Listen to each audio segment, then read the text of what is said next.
there's a terminology people are using. It's called AI psychosis, where people blindly are listening to whatever the first output that the AI gives from the first prompt. The price that you set is the price that you'll be valued at. Sometimes people ask for a donkey, so you give them the donkey. You don't give them the horse. He came for a full stack development project with front end, back end, and all that. We could easily go for $34,000, and you just ask him to use Kanban board.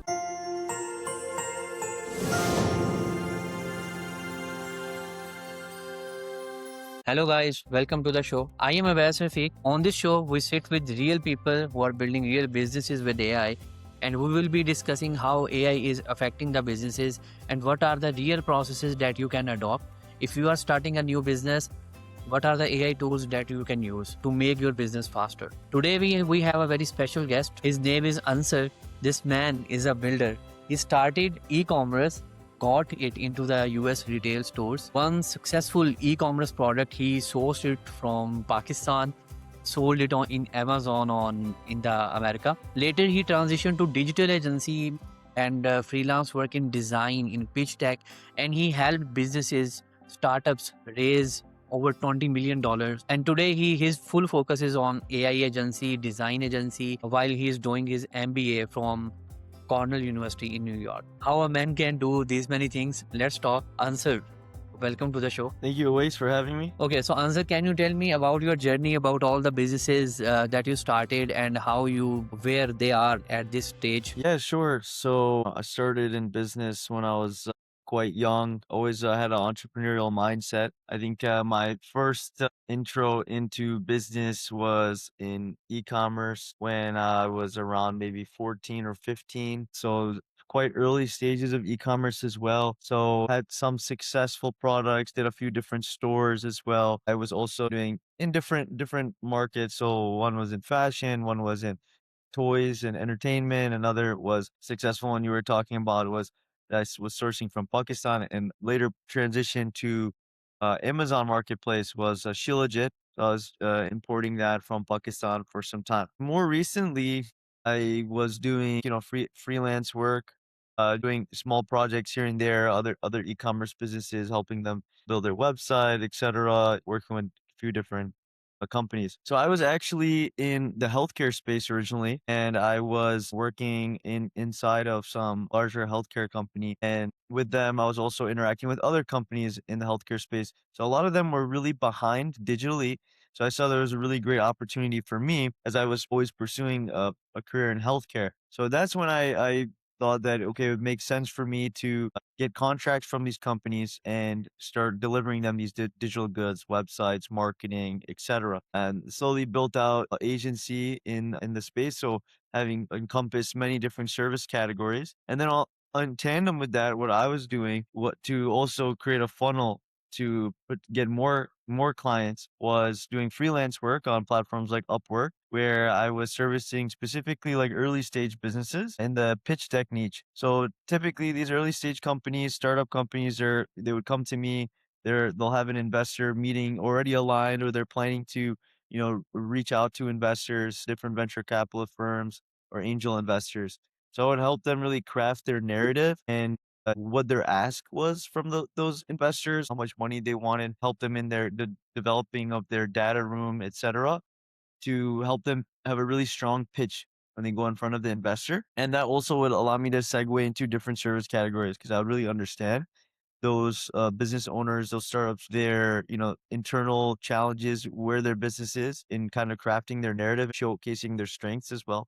So then I would be able to suggest, I think you guys would gain a lot of value from doing X and X services, and that's kind of how I would leverage my freelance work into my service agency. So traditionally, it started as like a design forward agency, and now expanding more into deeper into other categories, specifically in AI. Okay, amazing. Like you started at 15. That is really an inspiration because we were not even familiar with a lot of tech at that time at age of 15. So now, like, what type of startups are there in healthcare? In marketing, we can understand people are starting like marketing related company. They have a product, they want to launch it, and they want to sell it online, either on Shopify or somewhere. But in healthcare, what type of startups you are dealing with? Yeah, so typically these are a lot of health tech companies, so they're very typically niche specific to one challenge within the healthcare system. Healthcare is very broad, very vast. There's many different subcategories within healthcare. You can think there's challenges within insurance, there's challenges with billing, there's challenges with operations within, the different types of healthcare locations.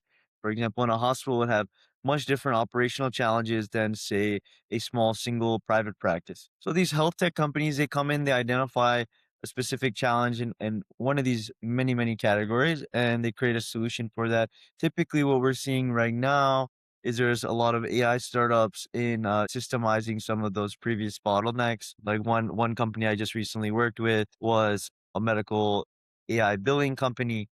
So they're basically understanding the insurance line items and how to more efficiently bill the companies for that. So there's many different health tech companies that are coming in. Also, just aside from the health tech, even the traditional healthcare type of companies, you can think of a large private practice. They would also need a lot of digital services. They would need marketing for patient recruitment. They would need enhancing their brand presence, their website, etc., to build the brand trust, getting reviews, making that easier for the patients. So any business could really gain a lot of value, even the most traditional businesses. We are also working with healthcare, I think, in a similar product where we are automating like complete process of patient intake. Like patients, doctor are referring the patients to a particular provider, and he receive all of those e-faxes, and after that you identify what type of insurance plan they have, how that is working, either how much insurance company will be paying, so that the before booking the appointment, patient can see all these details. So, but that is like technical stuff. Are you also handling like their design only or pitch deck or like development side as well? Yeah, so basically, I run. You can think two businesses and side by side, right? So I act and market myself as a freelancer and almost a startup consultant. So that's what I do first. So I help develop the narrative for the businesses when they go for the pitch deck. However, on the side, I'm also doing client acquisition for the agency, right? So doing cold outreach, marketing, etc., to bring in clients for the agency, and that has many different vast service. However, I use my freelance business as a segue, as like a marketing tool to bring potential early stage companies to my service agency. For example, one situation, I helped this company pre-seed, early stage startup raise capital, right? Design their pitch deck, help their narrative, figure out their ask from the investor. They received the funds. They got the commitment from the investor, and now they had the capital to go and expand in other areas. They wanted to obviously focus more on the development of their product. So then they outsourced a lot of the, external design work, marketing, branding, etc., to the agency. So I was able to kind of upsell to my previous clienteles in that regard. Okay, that's great. So yeah, let's say someone is starting, someone has an idea and he has to go to the market with InDesign. What are the AI, how AI is shaping that industry?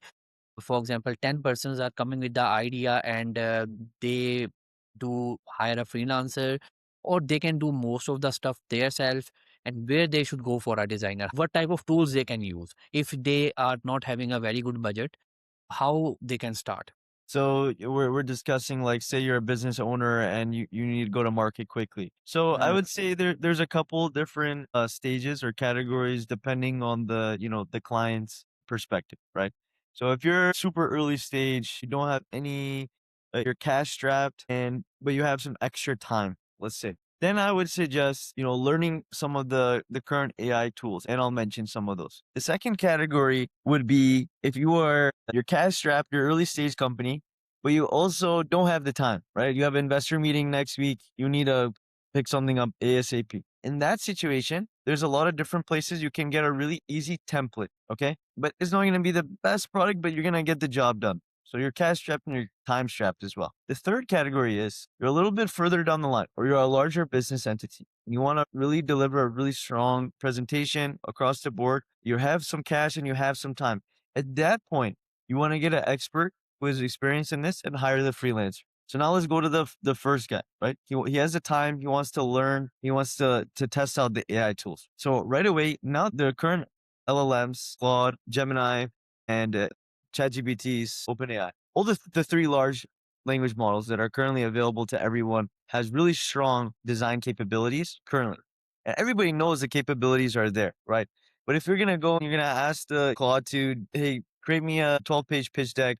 I have an investor meeting in an hour. It's gonna output you a presentation pitch deck, but it's gonna be very generic looking. And any savvy technical investor is gonna know right away that, hey, this guy just did this in 30 seconds and this is a Claude presentation. Maybe they didn't even put any thought into this. So they won't take you as seriously versus you come with a very polished presentation. Also, presentations and investor meetings are 90% on the deliverability of the founder. So that's another big point of it, but presentation is very important. So in that situation, you can refine with the current LLMs using references, right? You bring the references, you say, hey, I want to utilize this reference and recreate it. Also, there's a lot of now published skills that you can implement and different MCPs that you can implement into your LLM that will give it a better design capability to output. Now, there's also Claude Design, which was recently launched. And Mm. similarly, you can, really use a lot of really strong references, taking competitors, people who have spent a lot of money and their brand presence, and create references for your brand ethos and give that to in within Claude Design, creating your brand kit. And then from the brand kit, you can easily output different things like even video generation, etc., for your startup intro.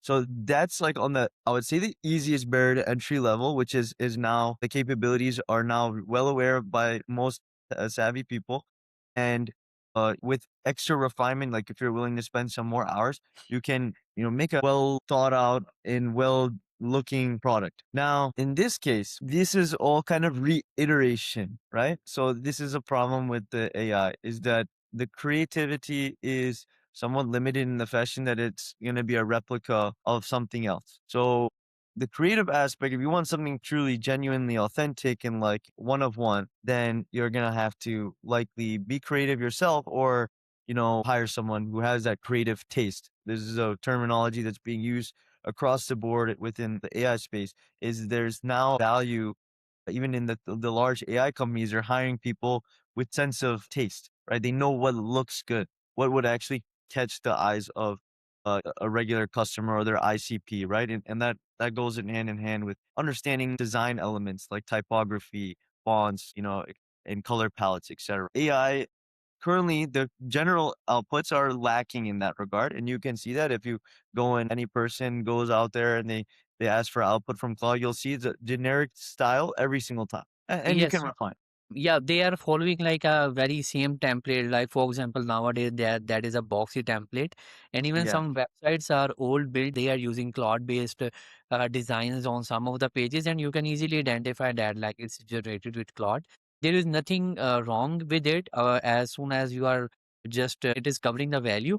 But yeah, that is a perception in the market. Like it is very general, and they have not put any effort. So in my opinion, maybe designers now have the bar has been increased. They have to bring some value that is not generic that Claude cannot do. So something more unique, something they need to be more creative, right? 100%. I think yeah, like you said, it's perception, right? So if you go in front of your ideal customer or you go in front of your ideal investor, you're showing them a generic cloud output or you're put out material on in front of your brand, right? That is generic cloud outputs. It gives a bad perception. It gives a perception of you're not serious about your business and that you're also loses a little bit of credibility and maybe trust as well, right? Versus you go to a world-renowned website or world-renowned company, and you'll look at their brand materials, extremely high quality, high class, high taste, right? So that gives them that kind of brand authority. So if you're a really serious player and you want to really win people over, then you're gonna have to invest into a high quality taste of design. Now, this is for the guy who has the time and he wants to learn about all these things, right? He wants to actually spend the time to reiterate his output, right? He wants to work with Claude. He wants to learn how to use the different tools, etc. A couple other tools I'll mention as well that if people want to spend some more time to learn, they have really great design outputs, especially in websites, different brand materials, presentations, whatever, is Figma. Now, all the more technical tools that designers used to use are now embedding direct text to output elements within them. For example, Figma now has AI design. Framer has AI design capabilities. So text to output. But now it sounds a little bit, easier than it actually is, right? If you go and use these tools and you actually try and mess around with it to create a really quality output, it requires some time and effort and a little bit of working, especially with some of these traditional design tools like Figma, etc. You have to learn the platform a little bit and know how to maneuver. Yeah, the next category, right? So that was for the guy who has the time and he's also a little bit cash strapped, right? That was using the LLM models and trying to refine, right? Then, somebody who has the time, a little bit more cash, I would recommend them to go and invest into these tools like Webflow, Framer, Figma. Take the time to learn them and actually develop that because that's a skill set that they can learn. Then, moving forward, another option is to buy a template, right? Mm. You can go onto Envato Elements, you can go onto Shopify, you can go onto these, easy user interface platforms, buy the template, switch out the copy, and now you're good to go. You can go meet your investor in an hour and he'll listen to you, right? And you may have a good output. But then you don't have the creative element. Now, if somebody is a serious player in the market, they should go in and hire a freelancer who will both understand the design, right? The taste, but also the narrative component, right? How is this being read? How is this being perceived? So that part, I think freelancers have in this industry and is have experience that have understand the investor mindset or the customer mindset would be able to create a really a well crafted product, even using the traditional tools like presentation built in PowerPoint, for example, or Google Keynotes. But can he also do the logo, the brand guideline? Let's say he don't even have those technical understanding. He just go to Claude and he say, okay, I am launching this product and I need a website, I need a logo. He will just give this type of things. Yeah, Can get a good output with that, even that as well? A presentation, a catalog, a pitch deck, logo, brand guidelines. Which of these things are actually work? And even for the beginner, 100%, right? So for the beginner, the current models that are out will give you the output. It will work, right? It will deliver you a high quality product if you put extra time into it, right? Like if you just do one prompt output, you'll get something generic, pretty crappy. But if you spend a little bit more time in understanding how to use even the LLM on a higher level, you can create a really quality output, right? With very limited money. You spend a little bit, maybe $20 on the Claude subscription, hmm, ChatGPT subscription, you can get a really great product. Now, the challenge there, right? And I want to leave the disclaimer is that to be wary of replication, right? That's also an area that brings distrust, right? When you're a carbon copy of somebody else, people think that that's plagiarism, right? If your messaging is the same as somebody else, your competitor or another bigger player in the market, that can be seen as plagiarism. So that also brings a level of distrust that you have to be wary of that, the AI models are creative in a limited sense, right? They're basing their knowledge of things that already have existed that have been created from scratch. So I leave the disclaimer there that yes, now at the current moment in time, the capability is there to have a good output, but you should be wary of some of the repercussions, right? Like don't use a first output generic style and don't carbon copy your competitor. how it is changing. Like for example, I have to design a simple dashboard. If I have to a very simple landing page, if I go to Claude or GPT 6 months ago, I had to define like I need a button. It will give me a very basic button, and then you just give a more defined prompt. Hey, button should be here. You need to increase the distance. There should be padding on the side, and you have to be very very detailed to get something useful. It was working. It was generating something, but it was not good. But Yeah. now the quality is like good, but the main problem it is replicated. If the 50 persons are generating the design from the cloud, all 50 are getting Mhm. something common, a common design or a common template, but it is usable until like the others are also using the same stuff. Agreed. Yeah, I think that's very true. And things are changing rapidly, right? And this is a point to note, at least from my experience as some entrepreneur, is the ability to be very adaptive, right? Being understanding of how the world is changing. How are these tools transforming the world around you and in your business? And also how can you maneuver that situation? So yes, a few months ago, the design capabilities of AI was not good. It was not good at all. Like even the generic output would to make that into a higher quality product from the LLMs was a laborious and tedious process and would end up taking you a lot more hours than you would have just hiring a freelancer or just doing a template or something like that. Now the playing field has changed quite a bit. That somebody a little savvy, a little bit technical, a little bit of time, they can create a good output, right? They can create something that looks good, even if it's maybe a replica of somebody else. It'll still do the job. Now, how that impacts me in my business, right, is that, and this is the AI is a transformative technology, right? It's impacting every type of business across the board. So, for me, in my experience, right, I do have this now the skill set and this track record of, okay, hey, I know how to build a strong narrative. I understand the investor mindset. I understand tastes of design. How can I utilize these skills to expand my business into different areas that'll be more complementary of the changing times, right? We have uh, now this mindset of, not to belittle the clients, right? But there's a mindset from the current clients in the space in the freelance market speaking to specifically, that the clients that are often coming to these platforms to The hire clients, a designer. initially the clients were coming with like they just have an idea, they don't have any understanding like what they want, and they give you very raw input. But now they come prepared. They have done their homework, but sometimes that backfire as well. Sometimes they say, "Oh, we have done 90% of the stuff," but they are totally moving in the wrong direction. Yeah, so I was actually going in a different direction where I was saying that clients, they'll often come to the freelance platform with with the current times a little bit of a gap and under maybe expectations, right? They are aware that there's advancements in technology and AI.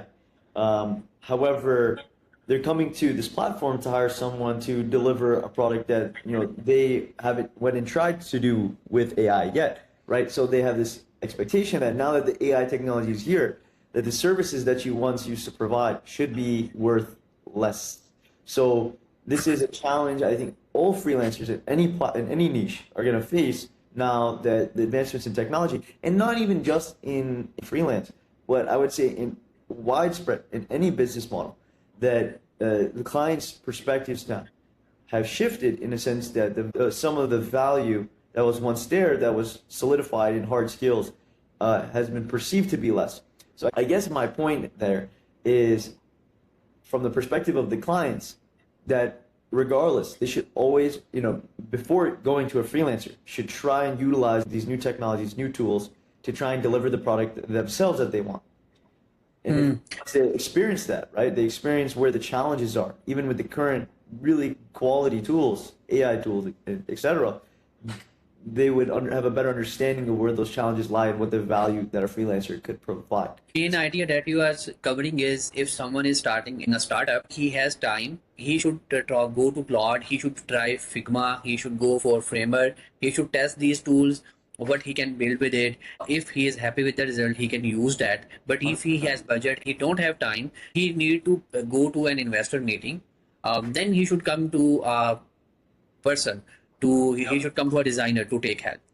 Yep, a designer or a narrative writer or a person with experience with investors. And the other point that I wanted to take away from that is now from the perspective of the business owner, right? And at least from my experience being an entrepreneur, vastly the skill set comes from being adaptive, right? We're living in a changing world, right? A few months ago, the tools weren't as good as they are today. And these tools are transformative, they're disruptive, they're going to impact every business. So the skill that you should be developing, or just always be aware of, how can I be on my feet, adaptable to whatever is going to come next, so that I can benefit my long-term return on investment, right? So I have these hard skills now, right? Like design, narrative, investor mindset, client mindset. How can I use these skills to reiterate my previous business model and business structures to benefit me more in the future, right? So now I'm transitioning more to a AI first, AI led developer, where there's more in AI consulting as well, to really be more vast in my ability to help business owners. Okay. Let's say the same person, he went to all the tools, he studied all of that stuff, he prepared something basic, but as an expert, what are the advices that you will give to him when he is preparing a pitch deck, he is going to an investor meeting? What are the things that he should keep in the presentation, in the pitch deck? Top 4 or 5 points. Any pitch deck is going to have the same overall structure, right? Like you need to have certain information there every single time. You know, your introduction, what makes you special, what's your problem statement, your solution, your team, your financials, your ask, etc. There's any Google search will tell you what necessary information is to be there, but that's just the bare minimum, right? You can't convince any investor to invest into you without these points in your pitch deck. The things to keep in mind that are, I would say, a little bit deeper, right?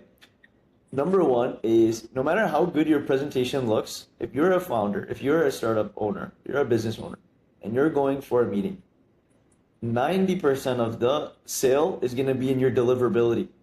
How succinct, how cohesive is your messaging to the audience, right? It could be an investor, it could be a potential client, etc. It's going to come down to how good you can deliver the message. I can write you the message, but you have to be able to deliver and also handle challenging questions. So I think that comes from a little bit of practice in the deliverability of your presentation, as well as handling and ideating what are the potential pitfalls in my presentation, right? Because you will have problems that you will try and hide from the investor. But you have to be aware that these people are savvy, they have experience in investing, so they will ask me these types of questions. How am I going to handle this challenging problem without looking, for lack of a better word, weak? So those are like the highest point, I would say: presentation, deliverability, and being able to handle those tough questions. And then it's going to come down to, in the point of the design and presentation, what is the share of information that I want on the screen, right? So that it would help me in my deliverability, versus how is that going to be read from the other person, right? Because you have two situations. You can either send materials to the investor via email, or you're going to be in front of them and discussing the slides as it's in front of them, right? If bullets, words, the investor is going to be distracted both from what's on the screen and what you're saying. He's going to be trying to read and listen. So now his attention is like maybe 50% on both sides. So he's not gonna, or him or her is not gonna like what or understand more deeply what you're trying to explain to them. So, but the reason why you should figure out this balance, right, is depending on your presentation skills. This is my personal opinion, right? If you need a little bit more booster, right, to keep you on track in the flow of your thoughts as you're presenting your presentation, then having a few extra points to help you get to that is better. That's where the practice comes in. Versus, I would suggest, in the best case scenario, right, if you have the most practice of your pitch, you have the time to prepare for your pitch, then you want to have the minimum amount of text on the pitch deck, just the heavy hitting points, and you want to let them within not even 10 seconds, look at the slide, know exactly what the key points are, what it's saying, what it means, and then they can focus on what your words are, so that they can hear your explanation as the founder of the business model or whatever that slide is trying to deliver, so that they can hear you out. And then also they will get more insight into you as a person, how you deliver the message. But if they are sending the email, then they can write like more text, more explanation, because you are not speaking in that scenario. Yeah, understood. If you're sending the pitch deck over email, then you will want a little bit more depth of information there. Particularly if you're going for investor meetings, you want to get in front of them because they want to know who the founder is. What is specifically the mistakes that people make when they go to the investor, and maybe they discuss with you when they come back, or as an investor mindset, like what are the top 3-4 common mistakes that most of the people do there while pitching their pitch deck? Some of the more common mistakes from a pitch deck perspective is going to be, like, I think one of the things I mentioned to you for the first point was that share of text to speak ratio, right? Like how much text do you have on the screen versus how much you're speaking, and that understanding that balance, right? Both from your needs and then how your deliverability. The second point is going to be not understanding the pitfalls really well. So not having those because where the big decisions are going to be made is in how you handle the questions, right? They're going to have big, important questions. If they're serious about your company, investing in your company, how you handle those tough questions will, in one point to keep in mind here, is also if you're presenting with your co-founder, right? That there needs to be almost a synchronization in understanding of what those tough questions would be. Because if there's any gap, or if there's any mismatch in the deliverability of what those claims are, right? How you're answering the questions, right? They're going to question you and then the co-founder. And they're looking for a mismatch almost. And if Very this important.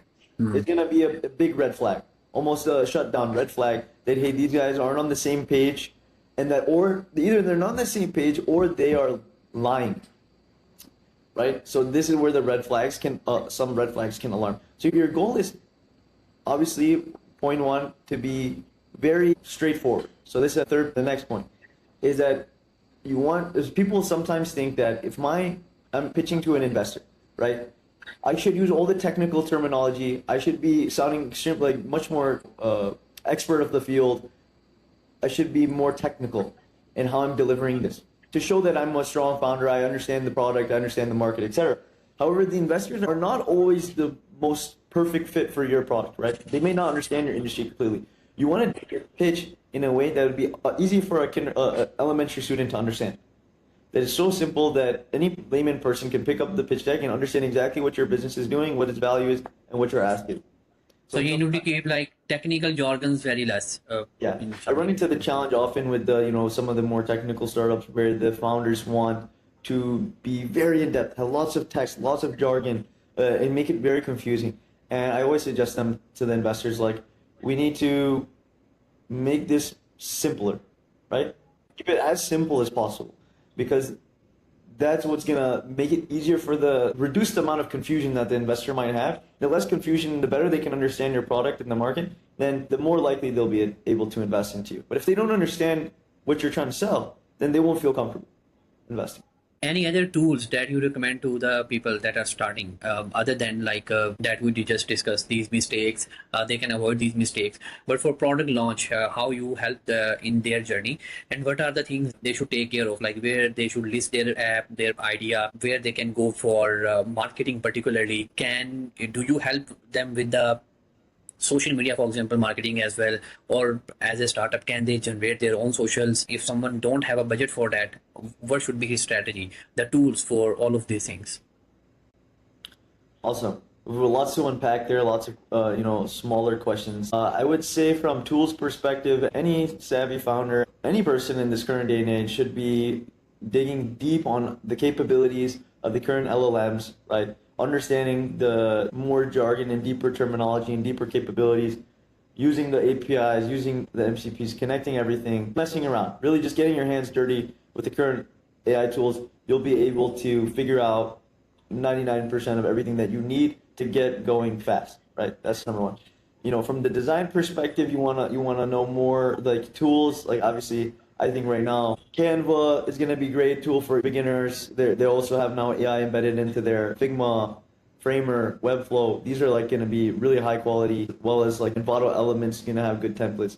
Now for my support of other things, right? So like I mentioned to you, when I get a client from the freelance angle, I often do a deep dive into their business to better understand the mindset of the founders, understand the position of the company so they can develop a stronger narrative and ask. In that, I understand where some of their challenges are, their pitfalls are, where their business is, and then I often upsell them on different services that they would actually get a value out of and position them even better for an investor, right? The investor also looks at things like their presence and their thing. So it definitely would help my clients in positioning their social medias, doing their marketing campaigns, depending on the type of startup, rather it be like company or more of a technical startup, whether that be Facebook ads, LinkedIn ads, Instagram ads, or Google ads, and helping position both the materials as well, right? So as a person, the design and taste of your creatives for your advertising is also very important. So that's something that a lot of my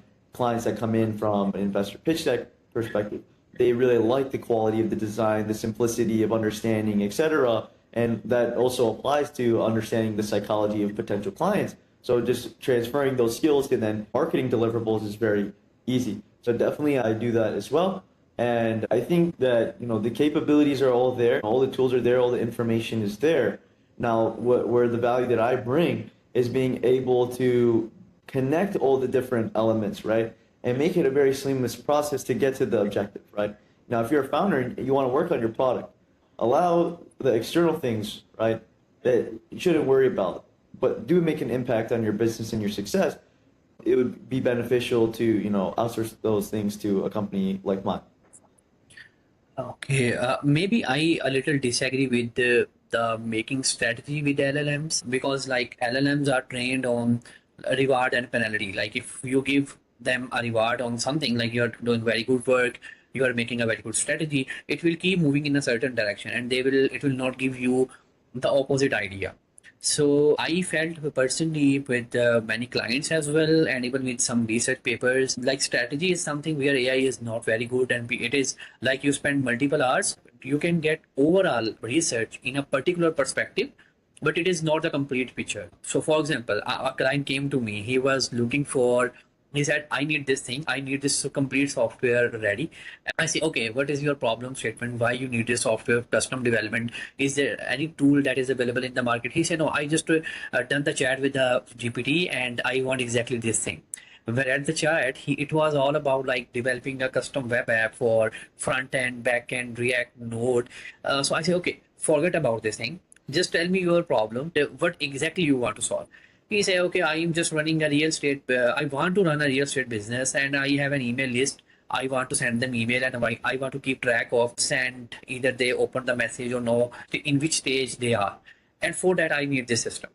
So he didn't started the business. He was start that part time, but the strategy that AI gave it, the complete strategy was, okay, you will use this technology for front end, you will use this for back end, and this is how you can keep track of your list. I said, but he just go use Notion, or you can use any Kanban board, free of cost, use it, because you have like 500, 600 emails, and once you get your business is running, then we can build a software for a need that is not particularly present. And I feel this multiple time, many clients come and they say, okay, we have this chat with the AI, we know what we need, but actually their need is totally different. With strategy, maybe you have faced similar things where people are coming in, they have a totally different idea, totally different perspective, but AI is giving them a totally different idea, opinion, or strategy. Yeah, this is a challenge that, I think you'll face on any situation, right? It's the same goes for if you seek expert advice from one expert versus another expert, you can get different advice. So you go to a doctor, right? One doctor will say, I don't know what this condition is, it might be this one. And then another doctor could say another thing. Similarly, if you go to OpenAI and you ask him a query about a specific outcome that you would like, or analyze a specific situation or challenge that you're in, it'll give you one suggestion versus Claude will give you a completely different suggestion, actually the polar opposite, right? So this is where I think there's a terminology people are using. It's called AI psychosis, where people blindly are listening to whatever the first output that the AI gives from the first prompt. This is a challenge I think that'll be across the board, that you have to not only debate almost the AIs to come to a more succinct answer, and pressure tested as well to be more less forgiving, less accommodating to your suggestions, but to really think of it critically and to be more, use its analysis more deeply. I think then you can get a strong output still. But yeah, definitely the challenge is there, especially being a service provider. The clients are going to come with the first output, and they're going to say, "This is what I need. This is what the AI told me, so I must listen." So this is a challenge. This is a challenge I think everyone is going to face, right? Even the patients go to the doctor and say, "Hey, no, I know my disease." Yeah, and the undervalue thing, how you handle that, like the objection client say, okay, now it is not very complex. I have already done the 90% of the design. You just have to figure out that 10% Mm. of it, and just give the final touches. They may have used any tool. How you handle this? And This is an adapting challenge, right? This is a changing daily challenge, right? So a few weeks ago or months ago, you could be more resistive, I would say, in that, hey, I think I've been told many times, right? The price that you set is a price that you'll be valued at, right? Many business owners will tell you this if you're providing a service, right? The price you ask for is what people will value at. So people will come to you with this conception like, hey, now that you're worth less money, right? Give me a 100-page pitch deck at $100. So you can't do some of these things, and you have to stand your ground, and you have to say, understand where your value is. And there's obviously going to be different situations where, yeah, they came with a lot of the work, and they really need something simple, like the last thing done, and then you adapt to that. And one of my friends who owns a seven-figure agency, he told me a funny story. So initially, when I was starting out, I would always aim for provide the clients the highest quality product, right? Best design possible, the best everything, right? Even they may not even envision that. I would want to provide them the best possible thing. So my friend, he tells me, he said, sometimes people come and they just want, the way he explained it was sometimes people ask for a donkey, so you give them the donkey. You don't give them the horse, right? So they may pay for, they want the donkey. So you give them the, right? So you always have to think about, what the ask is of the client, right? Sometimes it's not even in their best interest, and a good person of society, you should tell them that, like, as you were saying, like, yeah, their needs are completely different. So you can express those things, but oftentimes people want what they want, right? So you have to give them sometimes what they want. And if it's in your means, you're able to do that, then sometimes you give it up and sometimes you debate and you say, no, I'm going to put my foot down and I'm going to stay at my price and sorry, I'll let this project go. And I do that often on a daily. My team reaction was same on that. They said, okay, he came for a full stack development project with front end, back end, and all that.